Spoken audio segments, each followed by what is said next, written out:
السلام علیکم ورحمۃ اللہ تعالی وبرکاتہ نحمدہ ونصلی علی رسولہ الکریم اما بعد۔ رمضان المبارک کا مہینہ بڑی تیز رفتاری کے ساتھ گزر رہا ہے، اور رمضان المبارک کا مہینہ دراصل قرآن کا مہینہ ہے، اللہ رب العزت کے کلام کا مہینہ ہے۔ اس لیے کچھ تذکرے قرآن کریم کے اندر جو واقعات اللہ رب العزت نے انبیاء علیہم الصلاۃ والسلام کے فرمائے ہیں، ان میں سے کچھ کا تذکرہ ہم مسلسل کر رہے ہیں۔ ان میں سے سیدنا ابراہیم علیہ الصلاۃ والسلام کا تذکرہ اللہ رب العزت نے فرمایا۔ سیدنا ابراہیم علیہ الصلاۃ والسلام نے ایک ایسے ماحول کے اندر آنکھیں کھولیں جو بت پرستانہ تھا۔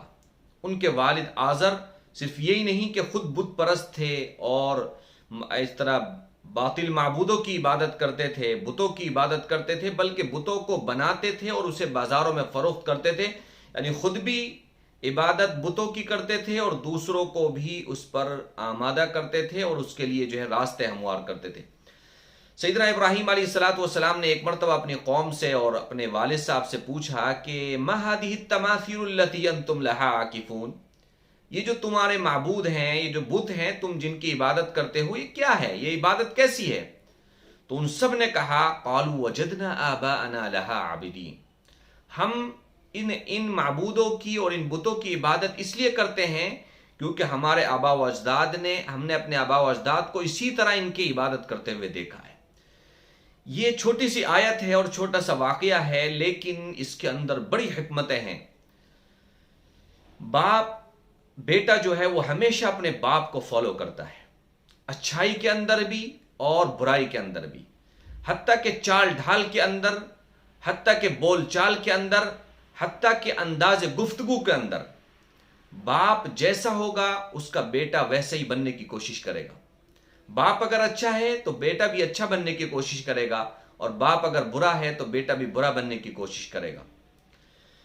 اسی وجہ سے آپ نے دیکھا ہوگا کہ حضور اکرم صلی اللہ علیہ وسلم نے ارشاد فرمایا کہ اپنے بچوں کو خیر سکھاؤ،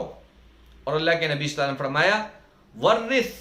فی اولادک الخیر وحب الصلاۃ، اپنی اولاد کے اندر، اپنے بچوں کے اندر خیر اور نماز کی محبت پیدا کرو، نماز کی محبت پیدا کرو۔ تو نماز کی محبت یہ باپ پیدا کر سکتا ہے اپنی اولاد کے اندر۔ اگر باپ کے اندر محبت نماز موجود ہے تبھی اس کے بچوں کے اندر نماز کی محبت پیدا ہوگی۔ اگر باپ کے اندر صدقے کی محبت، صدقہ کرنے کا جذبہ موجود ہے تو بیٹے کے اندر بھی صدقہ کرنے کا جذبہ پیدا ہوگا۔ اگر باپ کے اندر مظلوموں کے ساتھ اور اسی طریقے سے کمزوروں کے ساتھ، مظلوموں کے ساتھ اچھائی کا برتاؤ کرنے کا جذبہ ہوگا تو اس کے بچوں کے اندر بھی ویسے ہی جذبات پیدا ہوں گے۔ اگر باپ کے اندر غلط اخلاق ہیں، گندے اخلاق ہیں، مثال کے طور پہ اس کی زبان کے بول اچھے نہیں ہیں، میٹھے نہیں ہیں بلکہ کڑوے ہیں، اور اخلاق کے اعتبار سے وہ گرا ہوا انسان ہے، تو ایسا بہت کم ہوتا ہے کہ اس کا بچہ بلند اخلاق پیدا ہو جائے، ایسا بہت کم ہوتا ہے۔ اسی طریقے سے، اسی وجہ سے آپ نے دیکھا ہوگا کہ عرب ہمیشہ سخاوت کے اندر اور اسی طریقے سے داد و دہیش کے اندر ہمیشہ اپنے بچوں کو باضابطہ اس کا طریقہ سکھاتے ہیں۔ آپ اگر مکے میں عمرہ کرنے کے لیے گئے ہوں یا حج کے لیے گئے ہوں تو آپ نے دیکھا ہوگا کہ عربوں کے جو دسترخوان عام طور پہ لگتے ہیں ان میں خدام جس طریقے سے دوسرے ملکوں کے لوگ ہوتے ہیں، ان کے جو غلام اور خادم ہوتے ہیں، اسی طریقے سے ان کے بچے بھی اس میں شریک کار ہوتے ہیں۔ کیوں؟ اس وجہ سے تاکہ باپ اگر سخی ہے تو اپنے بچوں کو وہ سخاوت کرنا اور دوسروں کو کھلانا سکھاتا ہے۔ یہ عربوں کی خصوصیت ہے، اور اسی وجہ سے توارث کے ساتھ مکمل یہ سسٹم اور یہ عادت ان کی اپنے آباء و اجداد سے چلی آ رہی ہے۔ اسی طریقے سے اگر آپ کے اندر اچھے اخلاق ہیں، اگر آپ کے اندر اچھی عادات ہیں، تو صرف یہی نہیں کہ آپ صرف اپنے بچوں کے لیے مؤثر ہوں گے بلکہ آپ ہر بندے کے لیے مؤثر ہوں گے جو بھی آپ سے ٹچ میں ہوگا۔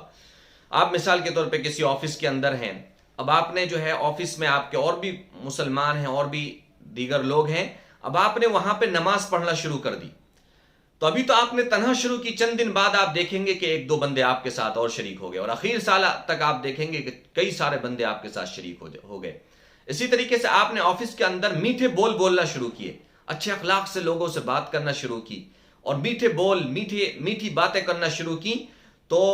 چاہے کتنے ہی بد اخلاق آپ کے پڑوسی ہوں اور آپ کے جو ہے پارٹنر لوگ ہوں وہ یقینی طور پر آپ کے اخلاق سے متاثر ہو کر کچھ نہ کچھ میٹھے بول ان کے اندر بھی پیدا ہو جائیں گے۔ اسی طریقے سے بندہ کھلے عام گناہ کرتا ہے تو اس کھلے عام گناہ کرنے کا زیادہ اثر ہوتا ہے بنسبت اس کے کہ ایک آدمی تنہائی میں گناہ کر لے۔ اسی وجہ اللہ کے نبی صلی اللہ علیہ وسلم نے ارشاد فرمایا کل امتی معافن، میری ساری امت کو معاف کر دیا جائے گا الا المجاہرون، مگر ان کو جو کھلے عام گناہ کرتے ہیں۔ کھلے عام جو لوگ گناہ کرتے ہیں اس کا اثر صرف ان کی ذات پر نہیں ہوتا، ان کی ذات تک محدود نہیں رہتا، بلکہ اس گناہ کی جرأت دوسرے لوگوں میں بھی پیدا ہوتی ہے، اور دوسرے لوگ بھی اس گناہ کو جو ہے کرنے کو ہلکا سمجھنے لگتے ہیں اور کرنے کے جذبات پیدا کرنے لگتے ہیں۔ حضور اکرم صلی اللہ علیہ وسلم نے کتنی بہترین بات ارشاد فرمائی اس حوالے سے،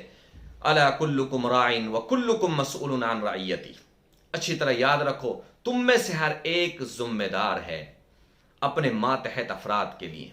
اگر آپ کا ایک لڑکا ہے تو اس لڑکے کی اچھے اخلاق پیدا کرنا، نماز کی محبت پیدا کرنا، بھلائی کے جذبات پیدا کرنا، اچھائی کے جذبات پیدا کرنا، اچھے اخلاق پیدا کرنا، بڑوں کا احترام سکھانا، چھوٹوں کے ساتھ شفقت کا معاملہ کرنا، یہ ذمہ داری آپ کی ہے کہ آپ اس کے اندر یہ ساری کی ساری تربیتی چیزیں پیدا کریں۔ اگر آپ کے اندر خود یہ ساری کی ساری چیزیں ہیں تو بچہ ایٹومیٹکلی ان سب چیزوں کو سیکھے گا، اور آپ کے کریکٹر کے ذریعے سے اور آپ کے کیریئر کے ذریعے سے اور آپ کی ساری چیزوں کے ذریعے سے آپ کو فالو کرے گا، اور آپ کو محسوس بھی نہیں ہوگا کہ کوئی مجھے دیکھ رہا ہے، لیکن آپ کا بیٹا آپ کو دیکھ رہا ہوگا۔ اگر آپ کے اندر گالی دینے کا مزاج ہے، آپ کے اندر سگریٹ پینے کا مزاج ہے، آپ کے اندر نشہ کرنے کا مزاج ہے، آپ بات بات پر دوسروں سے جھگڑتے ہیں، آپ بات بات پہ بیوی کے ساتھ جو ہے وہ جھگڑا کرتے ہیں، آپ بات بات پہ دوسروں کی چغلیاں کرتے ہیں، اگر آپ بات بات پہ دوسروں پہ تہمتیں لگاتے ہیں، تو یاد رکھیے آپ صرف اپنے آپ کے ساتھ ظلم نہیں کر رہے،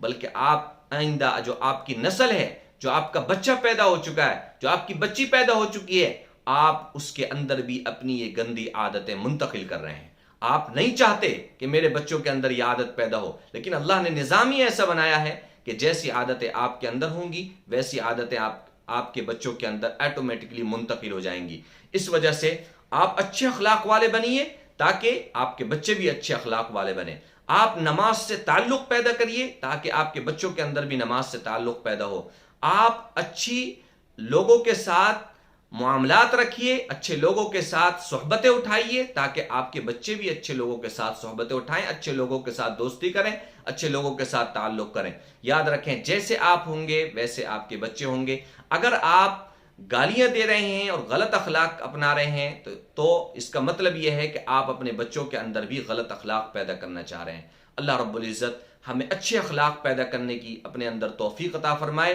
تاکہ ہمارے بچوں کے اندر بھی اچھے اخلاق پیدا ہوں۔ اللہ تعالی ہمیں عبادات کرنے کی توفیق عطا فرمائے، نماز سے محبت رکھنے کی توفیق عطا فرمائے تاکہ ہمارے بچوں کے اندر بھی نماز سے محبت اور اسی طریقے سے عبادات سے محبت، اللہ کی ذات کے ساتھ تعلق، حضور اکرم صلی اللہ علیہ وسلم کی ذات کے ساتھ موالیہانہ محبت، یہ سارے کے سارے جذبات پیدا ہوں۔ جزاکم اللہ، السلام علیکم ورحمۃ اللہ تعالی وبرکاتہ۔